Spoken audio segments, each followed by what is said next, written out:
네, 314조에 대해서 살펴보도록 하겠습니다. 먼저 법조문부터 보시면 증거 능력에 대한 예외 312조 또는 313조의 경우에 공판 준비 또는 공판 기일에 진술을 요하는 자가 사망, 질병, 외국 거주, 소재 불명 그 밖에 이에 준하는 사유로 인하여 진술할 수 없는 때에는 그 조서, 그 밖의 서류를 증거로 할 수 있다. 다만 그 진술, 작성이 특히 신빙할 수 있는 상태 하에서 행하여졌음이 증명된 때 하란다.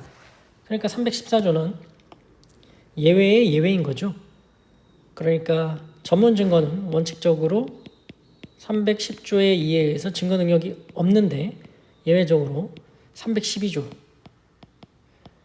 313조의 요건을 갖추면 증거 능력을 부여해 주겠다라는 거죠. 근데 312조, 313조는 누군가 법정에 나와서 성립의 진정을 인정해야 되죠. 그래야 증거 능력이 부여된다라는 전문 법칙 예외 규정인 거죠. 그런데 이 성립의 진정을 진술을 해야 되는 자가 공판기일에 나와서 성립의 진정을 인정해야 되는 자가 사망했거나 질병, 외국 거주, 소재 불명 그 밖에 이에 준하는 사유로 진술할 수 없는 때 이를 진술불능이라고 합니다. 이 자가 진술불능의 상태다. 그러면 314조에 의해서 증거 능력을 인정한다라는 그런 취지입니다. 물론 여기 특신 상태도 인정이 돼야 되는 거죠. 그러니까 예외적으로 성립의 증거 능력 전문 증거는 증거 능력이 없지만 예외적으로 나와서 성립의 진정 인정해주면 증거 능력 부여해줄게. 그런데 이 진술을 요하는 자가 진술 불능이고 특신 상태야. 그러면 또 그러더라도 314조에 의해서 증거 능력을 인정해줄게. 그런 취지인 거죠. 따라서 예외의 예외라서 314조는 엄격하게 해석해야 됩니다. 그래서 이 진술불능의 의미가 문제가 많이 되는데 이걸 엄격하게 해석해야 된다는 거죠. 그래서 보시면 314조는 유진술자, 성립의 진정을 인정해야 되는 그 진술자가 진술불능의 상태다. 이때 적용이 되는 거다. 전문법칙 예외 인정을 위한 유진술자의 진술이 불가능하더라도 일정한 요건 아래에 다시 증거 능력을 인정해 준다는 것이다. 그러니까 예외의 예외다. 그래서 엄격하게 해석해야 된다라는 거고. 자, 진술불능과 특신 상태죠. 이거는 316조 2항과 요건이 동일하다. 뒤에서 보실 테고 공동 피고인과 관련해서도 뒤에서 따로 보시겠습니다. 그럼 이 진술불능, 특신 상태 이 두 가지 요건인데 특신 상태는 개념은 앞에서 보셨고 이 진술불능을 어떻게 판단할 것인가 이게 핵심인 거죠. 그 전에 일단 314조는 312조, 313조죠. 312조, 313조의 경우에 성립 진술을 요하는 자가 진술 불능일 때 특신 상태 인정되면 증거로 할 수 있다라는 거죠. 그래서 앞에서 표에서 한번 보시면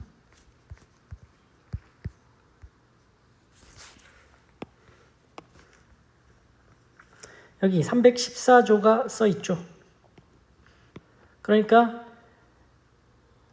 여기서 성립의 진정을 법정에 나와서 해야 되는 자가 진술불능인 경우에는 314조에 의해서 증거 능력이 인정된다. 이런 의미로 314조도 같이 이렇게 기재를 한 건데 여기에는 없죠. 검사 작성 피신조서, 사경 작성 피신조서, 또 피고인이 직접 작성한 진술서 여기에는 314조가 없습니다. 왜 없냐면 314조는 진술 불능을 필요로 하잖아요. 그런데 여기서 내용을 인정하고 성립의 진정을 인정해야 되는 자는 당의 피고인입니다. 당의 피고인은 지금 법정에 나와서 재판을 받고 있죠. 따라서 진술 불능일 수가 없는 거죠. 그 당연한 이유로 314조 적용이 없는 겁니다. 또 312조, 313조. 자, 뒤에서 보실 테지만 재전문 증거의 경우에도 312조, 313조가 문제가 되면 재전문 증거의 경우에도 일정한 요건 아래 증거 능력이 부여되는데 이 부분은 뒤에서 보실 텐데 이때에도 312조, 313조가 관련돼서 성립의 진정을 요하는 자가 진술불능이라면 마찬가지로 314조가 다 적용이 됩니다. 따라서 요 진술자가 진술불능이다. 314조에 의해서 요건이 충족될 수 있다는 거죠. 이 부분에 대해서. 자, 이 부분은 뒤에서 보시고, 따라서 이 부분은 피고인이 성립의 진정을 진술을 요하는 자고, 이 부분은 피고인이 법정에 나와서 지금 재판을 받고 있기 때문에 진술불능 상태가 아닌 거죠. 따라서 314조가 적용될 이유가 없는 거죠. 그래서 적용 범위는 이렇다라는 것을 일단 봐두시고 다시 돌아가셔서, 그러면 이 진술불능은 어떻게 판단하느냐? 314조의 요건 충족 여부는 자, 예외의 예외이기 때문에 엄격히 심사해야 한다. 증명 책임은 검사에게 있다. 증인의 법정 출석을 위한 가능하고도 충분한 노력을 다하였음에도 불구하고 부득이 증인의 법정 출석이 불가능하게 되었다는 사정을 검사가 증명해야 된다는 거죠. 방점은 이건 거죠. 증인의 법정 출석을 위한 가능하고도 충분한 노력을 다했음에도 불구하고 법정 출석이 불가능하게 되었다. 이런 사정이 입증되어야 한다는 거예요. 그래서 구체적인 사례들을 보시는 게 중요합니다. 각주 173. 이에 따라 외국 거주는 단순히 외국에 있는 것만으로 부족하다. 단순히 외국에 있어요. 그래서 지금 진술불능이에요. 이렇게는 안 된다는 거예요. 314조는 반복적으로 말씀드리지만 예외의 예외이기 때문에 엄격히 심사해야 된다는 거죠. 그리고 수사기관으로서 그 출석을 위한 가능하고도 충분한 노력을 다했음에도 불구하고 출석이 불가능한 것이냐?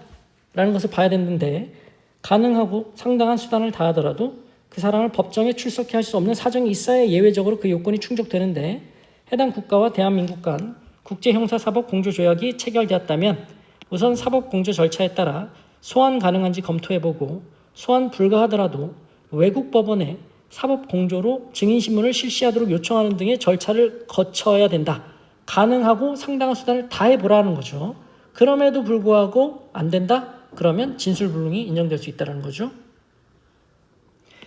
자, 두 번째, 증인의 실거주지를 방문하지 않은 채 전화상으로 뭐로부터 출석해야 할 의사 없다는 진술을 들었다는 구인장 집행불능 보고서를 제출할 뿐 확인된 증인 휴대전화번호로 연락하는 등 출석을 위한 상당한 노력을 기울이지 않았다면 314조 요건에 해당하지 않는다라는 거죠.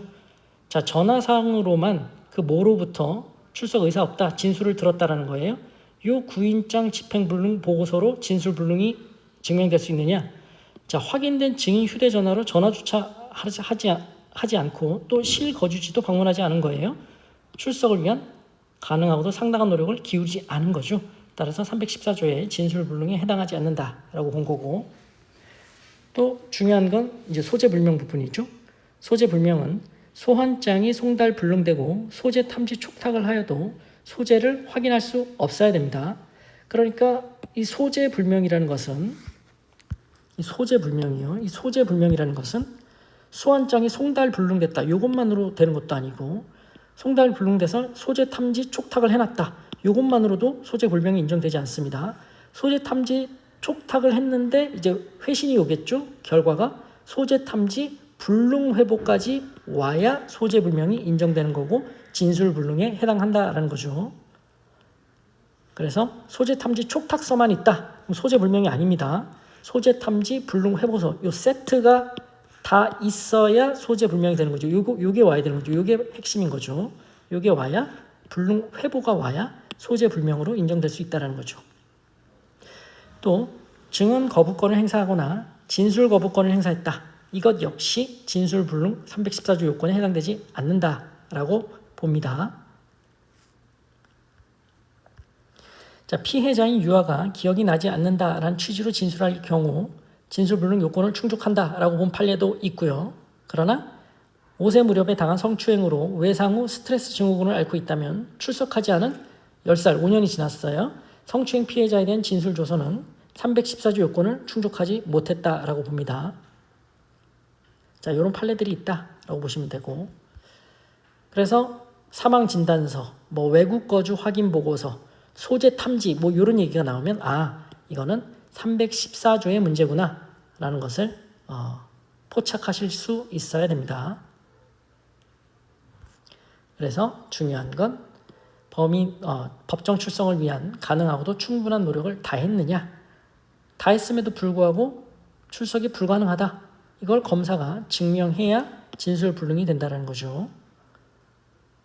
이 진술불능이 인정되고 특신 상태가 인정되면 314조에 따라서 요 진술자가 출석해서 성립의 진정을 인정하지 못하는 상황이더라도 전문 증거 능력이 있다라고 인정해 준다라는 거죠. 자, 314조는 이 정도로 정리를 해 두시죠. 마치겠습니다.